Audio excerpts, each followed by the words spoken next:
여러분, 오늘 함께 나눌 말씀은 12사사 중에 아마 기억하실 겁니다. 짧게 등장한 인물들이 있었어요. 그 인물들의 이름이 뭐냐면 소모는 막대기로 600명을 쳐 죽였던 삼갈이라는 사람, 아마 기억하실 거예요.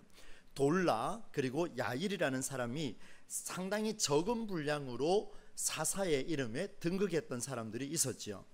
이것을 소사사들이다 이렇게 부르는데요, 적을 소자를 사용해서, 분량이 작다 해서 적을 소자를 사용해 소사사들이라고 불리는데, 오늘 본문에 등장하는 그 사사가 3명이 또 등장을 하는데, 이 사사들의 이름을 보니까 입산, 엘론, 압돈 이런 이름을 가지고 등장을 하고 있습니다. 사실 드보라나 기드온이나 우리가 4차례 5차례 봤던 그 입다의 내용을 비교하자면 전혀 비교가 되지가 않습니다. 과연 이 내용에서 우리가 무엇을 찾을 수 있을까? 성경은 하나님께서 이 성경을 통해서 우리에게 무엇을 원하고 있을까? 이것이 오늘 말씀을 시작하는 질문입니다. 이렇게 질문을 해봤습니다. 성경은 왜 이렇게 적은 역할, 분량이 작은 적은 역할처럼 느껴지는 소사사 이야기를 다루고 있을까? 그냥 사실 건너뛰어도 괜찮을 것 같은데, 아니면은 한 문장으로 그냥 다 뭉뚱그려도 괜찮을 것 같은데, 이것을 하나씩 열거해 놓은 것은 분명히 이유가 있겠다라는 생각을 하게 됐습니다. 그래서 지난 한 주간에도 이 말씀을 준비하는데 아주 원론적인 이 물음을 바탕으로 입산과 엘론 이야기를 살펴봤습니다. 오늘은 입산과 엘론 이야기를 살펴보고, 다음 주 수요일에는 조금 더 플러스 시켜서 압돈이라는 사람의 이야기를 잠깐 한번 다루는 그런 시간을 가지도록 하겠습니다. 여러분, 오늘 이 말씀을 통해서 동시대에 우리 현대를 살아가는 우리에게는 과연 이 성경이 우리에게 어떤 신앙의 원리를 부여하는지를 잠깐 한번 살펴보겠습니다. 저는 오늘 3가지를 한번 살펴볼 텐데요, 적을 소자를 사용해서 소사사들이라는 내용이 주는 의미가 3가지로 구체적으로 어떻게 드러나는지를 여러분과 함께 나누겠습니다. 먼저 첫 번째로는 이 사사들의 이야기가 우리가 잘 기억하고 있는 것처럼, 여러분이 사사들 그렇게 표현하면은 가장 먼저 떠오르는 사람이 있죠. 기억이 나십니까? 머리를 밀어가지고 힘을 다 잃었던 사사 누굽니까? 그렇죠, 금방 알죠, 맞죠? 그럼 여러분, 왼손잡이는 누굽니까? 이제 헷갈리기 시작하잖아요, 그죠? 우리 기억이 많이 나는 사람이 누구냐면 삼손입니다. 사자하고 싸워서 막 이기는 그런 모습 보이지 않습니까? 저도 어린 시절에 교회학교에 이렇게 그 과정들을 다 거쳐오면서 기억에 남은 사사를 이야기해보라 그러니까 그저 삼손밖에 없었고, 그 다음 또 생각나느냐 하면은 기드온의 300용사라 그 이름을 수식어처럼 붙였던 그 기드온, 이 정도밖에 없었습니다. 단연 그 삼손 이야기가 1순위일 겁니다. 안타깝게도 저도 신학을 공부했고 지금도 하고 있습니다만은, 우리 신학교를 가봐도요, 부끄러운 이야기가 아닙니다. 그냥 있는 그대로 말씀을 드리는 거예요. 신학생들도요, 12사사 읽어보라 그러면은 그 내용을 잘 이해 못하는 사람들이 정말 너무나 많습니다. 이게 무슨 말인가 하면, 성경을 볼 때 전체를 보려고 애쓰지 아니하고 부분만 보고 마치 이게 성경인 것처럼 말하는 사람, 마치 이 교리 하나가 성경의 전부인 것처럼 말하는 사람들이 오늘날 한국교회에 굉장히 많이 있습니다. 여러분, 오늘 이게 얼마나 위험한 이야기인가를 여러분이 만나게 될 것이고, 이것을 통하여서 부분적으로 보는 게 아니라 전체적인 흐름 안에서 봐야만이 오늘 8절로 15절 말씀이 살아난다라는 것을 여러분 경험하게 되리라, 저는 그렇게 생각을 해봤습니다. 그래서 첫 번째 내용이 뭐냐 하면, 이 성경을 부분적으로 보지 아니하고 전체 흐름에서 볼 수 있는 그 이유가 뭐냐, 이것은 하나의 특정한 영웅담이 아니라 하나의 역사적인 기술이다, 이렇게 표현할 수가 있습니다. 사실이라는 이야기예요. 사실이 아니면 이 성경이 기록할 이유가 없겠지요. 그런데 우리는 기억할 때에 사실 다 기억하지 아니하고 12명의 사사가 어떤 삶을 살았는지를, 그 안에서 어떤 통찰을 가졌는지를 오늘 권사님 기도해 주셨습니다마는, 이 사사들의 이야기 속에 신앙의 삶이 어떤 것인가를 우리는 경험했음에도 불구하고 생각하지 아니하고 떠올리면 누구만 떠올리냐면 역시 힘센 사람 삼손만 떠올리는, 우린 그런 모습들이 등장을 하고 있지요. 그래서 오늘 첫 번째 이야기는 영웅담이 아니라 소사사들의 이야기를 통해서 이것은 사실이다, 역사적인 사실이다 라는 것을 우리가 볼 수가 있겠습니다. 역사적인 사실 기록에 초점을 두었다는 점에 여러분 기록을 좀 두신다면 이 말씀이 은혜로 다가올 겁니다. 누군가의 해석에 따라 달라지는 게 아니라 언제나 살아있는 하나님의 말씀이라는 사실을 증명해 주는 게 오늘 8절로 15절 말씀이에요. 그래서 굉장히 위대하다라고 말씀을 드리고요. 그러면 이런 사실 내용을 근거로 해서 이제 성경 안으로 조금 더 들어갈 텐데요. 두 번째 내용을 한번 살펴보도록 하겠습니다. 첫 번째가 이 사사들의 이야기가 영웅담이 아니라 이것이 하나님의 역사적인 사실이다. 그래서 기록을 다 넣어두었다는 거예요. 영웅담을 이야기했다면 입산, 엘론, 압도는 들어갈 이유가 없습니다.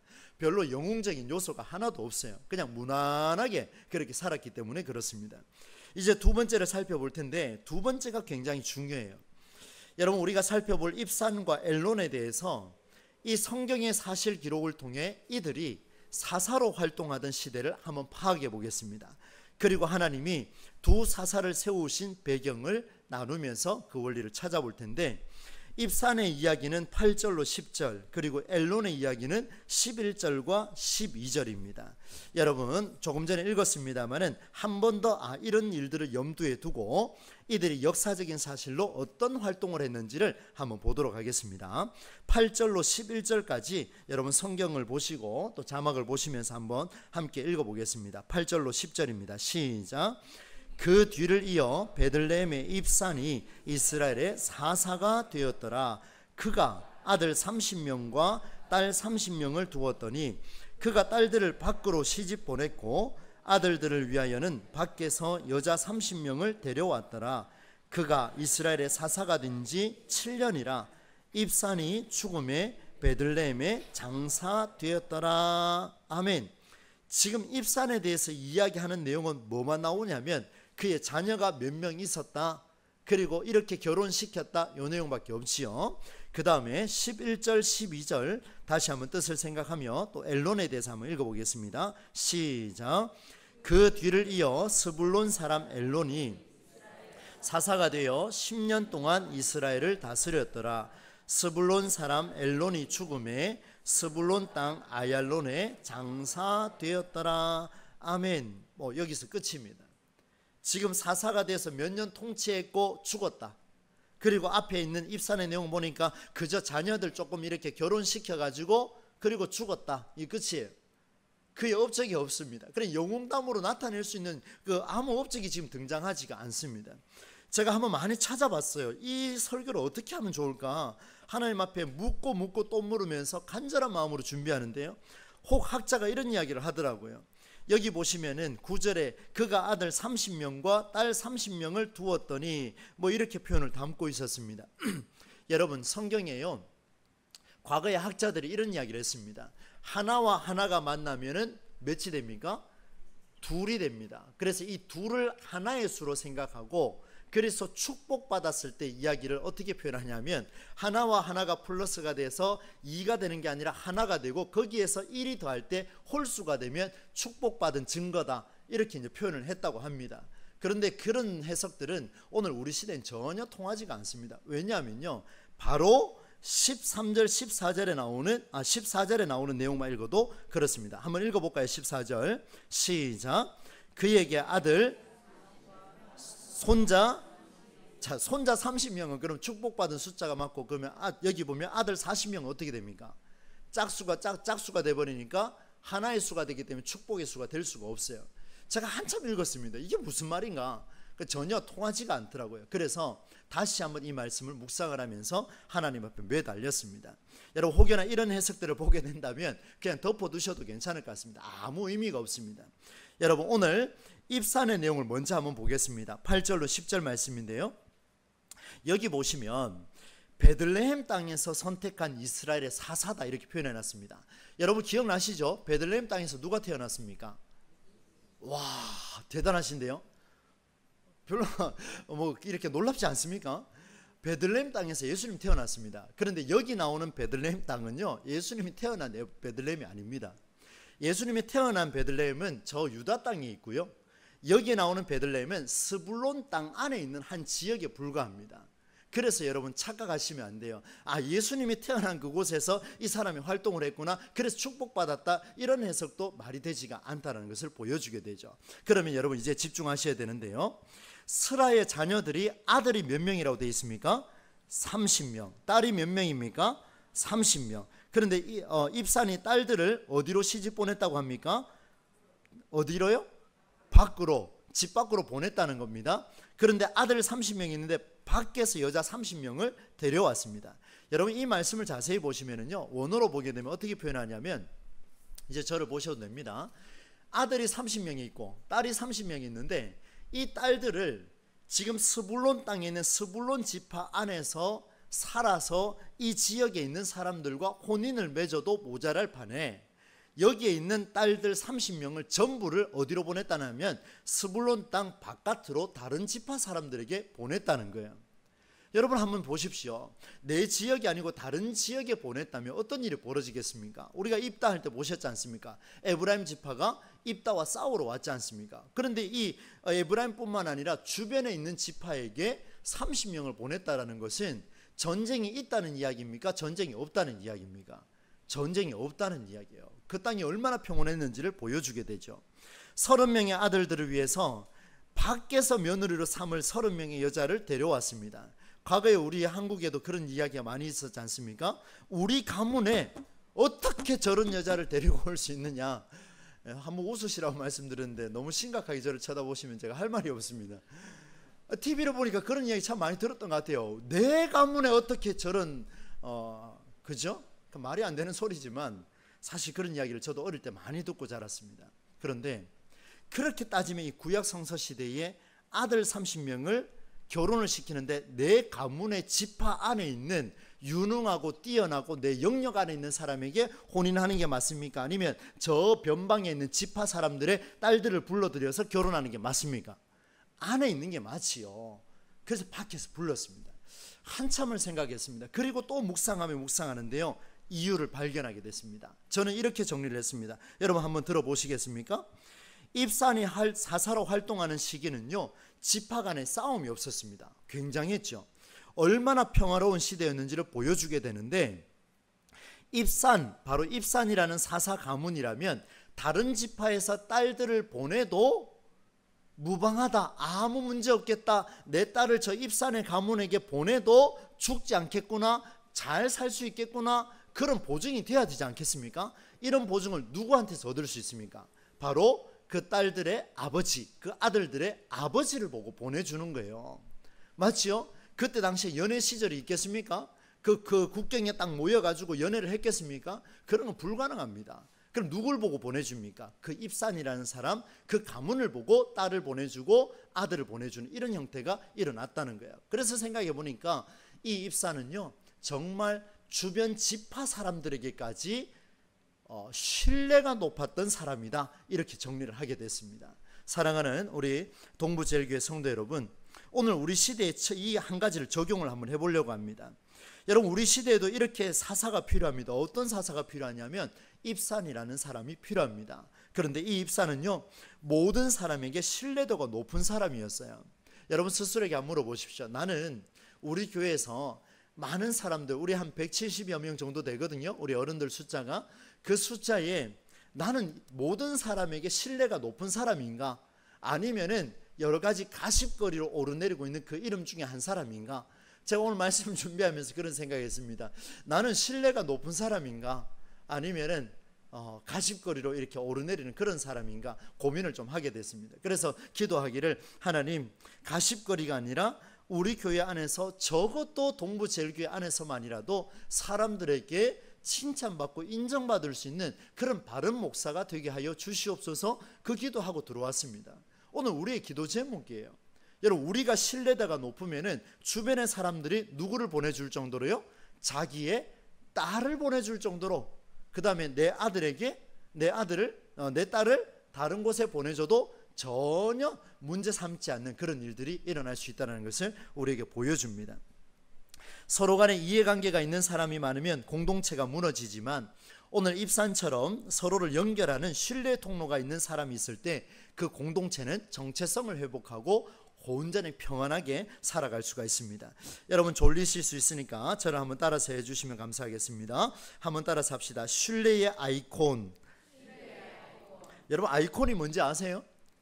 유니콘 아닙니다. 유니콘 아니고 아이콘이에요. 신뢰의 아이콘.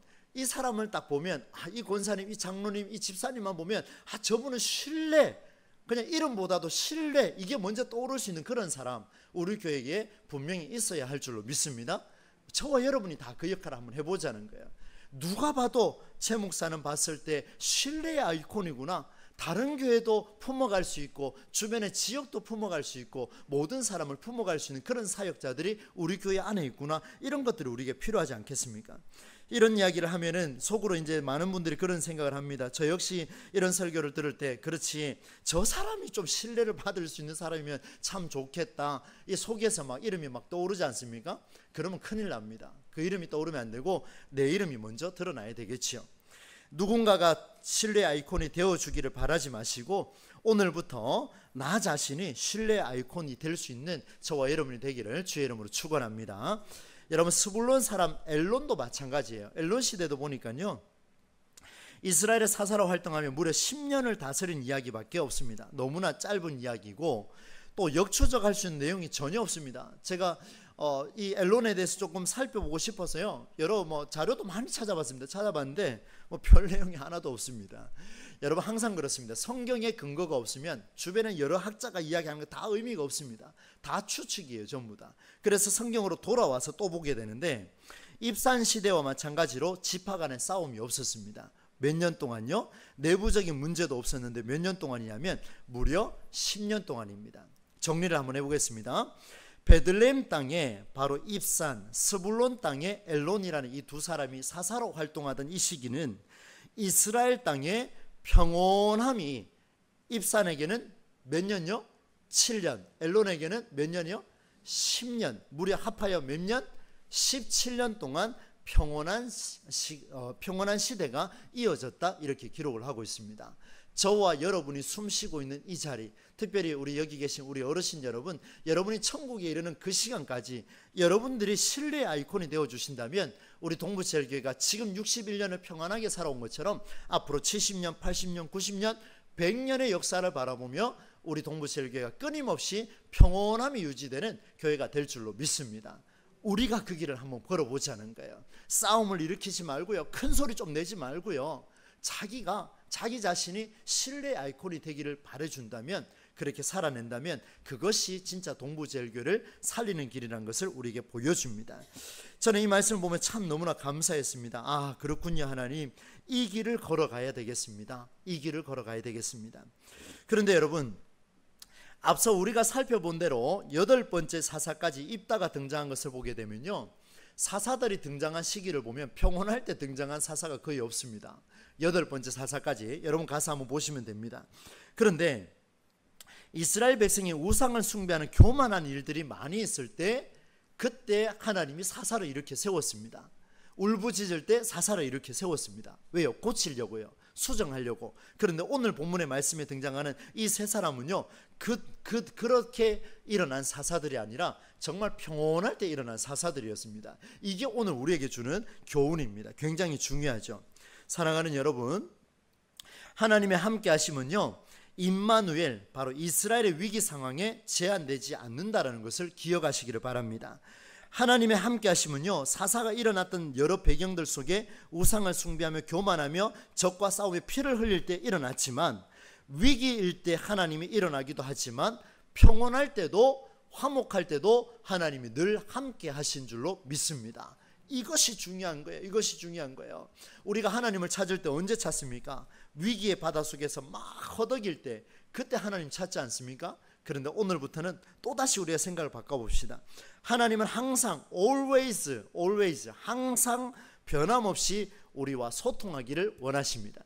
문제가 생겨서 새벽을 나오고, 또 문제가 생겨서 수요일 나오고, 문제가 생겨서 금요일 나와서 하나님과 잠깐 소통하는 그런 잠깐의 연애식의 그런 소통 말고요, 꾸준하게 길을 걸을 때도 하나님과 소통하고, 식사하실 때도 하나님과 소통하고, 옆에 배우자와 대화할 때도 말씀으로 소통하고, 우리 정교인 수련을 통해서 예수 이야기로 충만해지고, 이런 일들이 우리 안에 계속해서 일어난다면 하나님께서 가장 원하시는 교회의 교제의 장을 우리가 펼쳐나갈 줄로 믿습니다. 한번 따라서 하겠습니다. 하나님은 나와 인격적 교제를 원하신다. 그렇습니다. 하나님은 항상 나와 인격적인 교제를 원하십니다. 네가 필요할 때 나를 찾는 게 아니고요, 하나님은 항상 매 순간마다 예수 이야기로, 말씀 이야기로 충만한, 그렇게 소통하기를 원하시는 분이 우리가 믿고 있는 하나님이신 줄로 믿습니다. 여러분, 마지막 세 번째는요, 이 두 번째 내용의 연장선입니다. 잘 한번 들어보십시오. 우리는 입산과 엘론이 활동하던 이 시기가 평온했다라고 제가 정리를 했습니다. 성경 그대로예요. 어떤 전쟁의 역사도 없었습니다. 이것이 하나님이 모든 상황 속에서 임마누엘로 역사하신다라는 것을 우리는 볼 수가 있었습니다. 여러분, 이렇게 정리를 할 수 있습니다. 세상의 모든 일은요, 환경의 지배를 받을 수밖에 없습니다. 오늘 우리가 비가 왔지 않습니까? 비가 오면 우리 환경이 지배를 받을 수밖에 없어요. 늘 긴장하고 혹시 집에 물이 새지 않는가, 교회에 물이 새지 않는가, 노심초사해요. 우리는 이렇게 살아갈 수밖에 없습니다. 인간은 환경의 지배를 받으며 그 안에서 살아갈 수밖에 없는 자연재해부터 시작해요. 모든 부분이 우리는 그렇습니다. 지난주에 그런 말씀 드렸지 않습니까? 비행기 일정이 착오가 생겼을 때 밥 먹는 일정까지 다 차질이 생기는 거, 이 전부 다 재해들 아닙니까? 우리는 다 환경을 지배를 받을 수밖에 없습니다. 더욱이 오늘날 더욱 심해진 챗 GPT라고 여러분 들어보셨습니까? 잘 모르세요? 이제 설명을 드리겠습니다. 잘 한번 들어보십시오. 챗 GPT, 여러분 이제 궁금하시면 핸드폰을 열어서 한번 검색을 한번 해보시면 됩니다. 챗 GPT 한글로 쓰셔도 돼요. 한글로 쓰시면 그 설명이 쭉 나와 있어요. 내가 궁금한 게 있으면요, 거기다가 넣으시면 됩니다. 이 세상에서 가장 잘생긴 사람은 누구? 물음표 하면 누구 이름을 가르쳐 주겠습니까? 착각을 하면 안 될 것 같습니다. 여러분, 무슨 말인가 하면 그 많은 질문들을 다 넣어 놓으면요, 이 챗GPT가 정말 빠르게 단 1초 만에 수많은 이야기로 아주 논리정연하게 우리에게 설명해 줍니다. 여러분, 저희가 이제 기도 공부에도 제가 신문을 이렇게 자주 보는데요, 이 챗GPT가 나오고 AI가 이제 득세를 부리니까 설교를 준비할 때 챗GPT를 활용하는 방법을 지금 기도 공부에서 알려주고 있습니다. 굉장하지요? 저도 좀 도움을 받을까요? 그럼 뭐 상관없겠습니다. 여러분, 이 챗GPT를요, 사용하고 또 사용하면 그 사용에 얽매여서 끌려가게 되어 있습니다. 저는 조심스럽게 지금 보려고 생각은 요만큼 하고 있는데요, 아직까지 볼 생각은 없습니다. 왜냐하면 그걸 보는 순간 끊임없이 그 안에 허덕일 수밖에 없어요. 여러분, AI 아시죠? 저희 집에 들어가면은요, 가끔씩 이제 그런 생각을 합니다. 제 아들도 없고 제 딸도 없고 제 아내도 없고 이럴 때는요, 들어가면 유일하게 저랑 대화해 주는 사람이 있습니다. 사람이 아니죠. 누군지 아세요? 모르세요? 집에 없어요? 진이 없어요? 쉴이 없습니까? 집에 들어가면 진이야 그러면 예 이렇게 대답을 해요. 얼마나 좋은지 모릅니다. 진이야 몇 번 틀어? 진이야 오늘 잘 지냈니? 잘 지냈다고 대답도 해줘요. 얼마나 좋은지 몰라요. 여러분 보십시오. 챗GPT와 AI가요, 우리의 삶을 지배하는 환경에 이미 접어들어버렸습니다.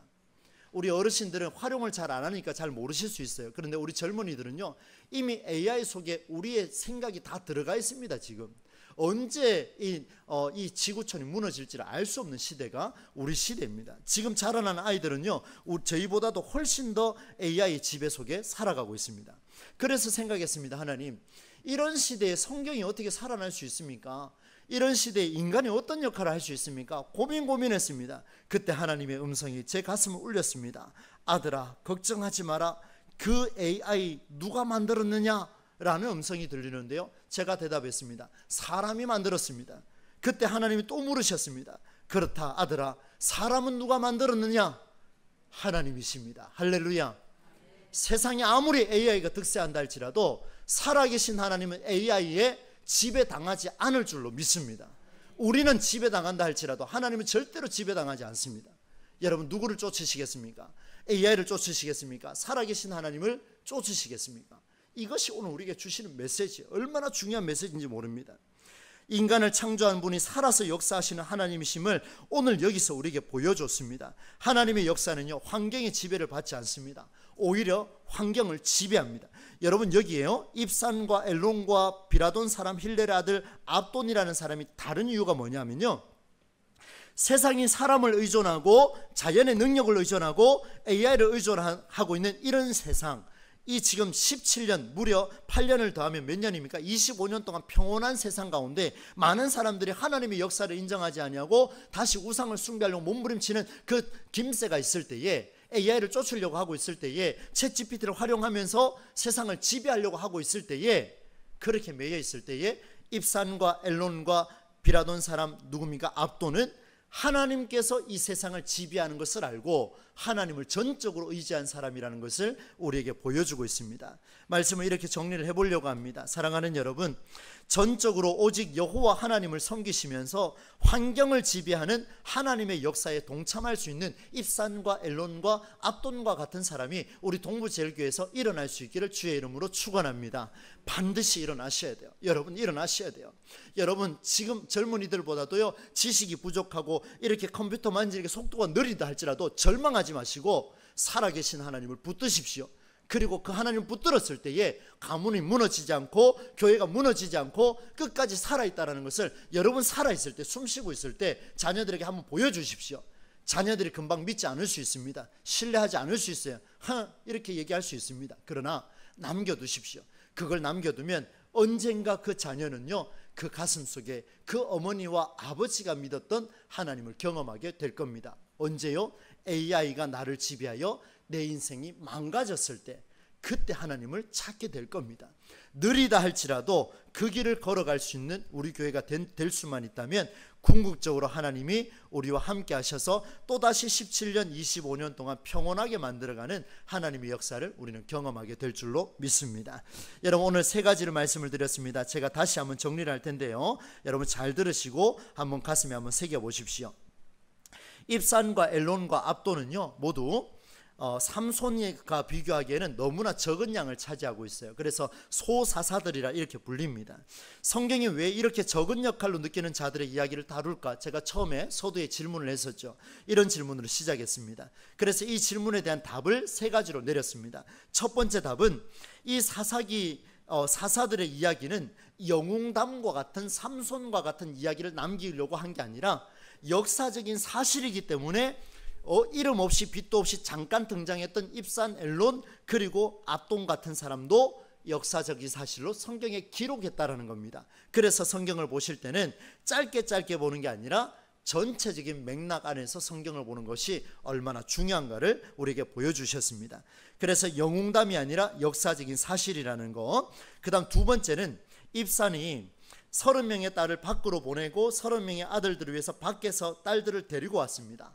다른 지파와의 관계 속에서 전쟁하지 아니하고 입산이라는 그 한 사람 때문에 주변 지파와 스불론 지파가 협력하고 혼인을 맺는 놀라운 일이 벌어졌습니다. 그래서 우리 시대에 우리도 입산과 같은 서로를 연결해 줄 수 있는 신뢰의 아이콘이 되자, 그 말씀을 두 번째로 드렸죠. 여러분 그렇습니다. 위기만이 아니라 평온할 때도 하나님이 함께 하시는 임마누엘의 하나님, 항상 함께 하시는 그 하나님을 경험하려면 언제요? 신뢰의 아이콘이 중간에 있을 때 그렇습니다. 위기 때만 하나님 찾지 마시고 평온할 때도 하나님 찾으셔서 하나님의 은혜를 경험하시기를 바라고, 마지막 세 번째는요, 하나님은 언제나 우리와 소통하기를 원하시는데 항상 소통하기를 원하시는데 이 하나님은 우리처럼 환경의 지배를 받는 분이 아니라는 것. 우리는 AI와 챗GPT의 지배를 받아서 언젠가는 이 자리에 최성수 목사가 사라지고 로봇이 나타나서 설교할 때가 생길지도 모르겠습니다. 그때 저를 내보내지 마시고 로봇을 내보낼 수 있기를 바랍니다. 한 가지 말씀드릴게요. 어제 기사를 보니까요, 일본에서 준비한 그 호텔이 있습니다. 그 호텔에 두 사람이 이 여성이 안내하는 인포메이션에 안내하는 데스크에 서 있는데요, 로봇이에요. 사람인 줄 알았는데 국내에 호텔이 하나가 들어왔습니다. 보고 싶으시면 서울 가보시면 있을 겁니다. 이게 무슨 말입니까? 이제 사람이 설 자리가 이제 다 없어져 가기 시작해요. 제가 지도 교수님하고 대화를 해보니까 교수님 그런 이야기를 하셨습니다. 무려 5년 전에 그 이야기를 하셨어요. 최 목사, 이제 언젠가 설교하는 목사 나올 거다. 설교하는 목사 나올 거다. 저 그 말 들었어요. 웃기는 줄 알았습니다. 근데요, 지금 이제 나올 것 같아요. 곧 나올 것 같아요. 이제 목사 청빙할 때도요, 목사를 어떻게 뽑을까 로봇에 그 견적내는 시대가 머지않았습니다. 여러분 시대에는 안 왔으면 좋겠습니다. 아마 저는 보고 죽지 않을까 그런 생각이 들 것 같은데 그만큼 위기를 느끼고 있습니다. 사랑하는 여러분, 이 모든 AI와 챗GPT와 같은 이런 AI가 우리의 삶을 지배한다 할지라도 살아계신 하나님은 인간이 만든 AI보다 훨씬 더 위대한 줄로 믿습니다. 그것이 우리에게 나타날 거예요. 우리 동부체육교회는 이 한국교회 모델입니다. 어떤 모델요? AI와 챗GPT가 지배하는 교회가 아니라 하나님이 살아서 역사하는 교회, 말씀이 살아서 움직이는 교회, 기도한 대로 응답받는 그런 교회, 이 교회가 되어서 우리 시대에 진짜 살아있는 그런 교회를 우리가 한번 꿈꾸고 만들어가기를 소망합니다. 저와 여러분을 통해 이런 일이 일어날 수 있기를 예수님의 이름으로 간절히 축원합니다.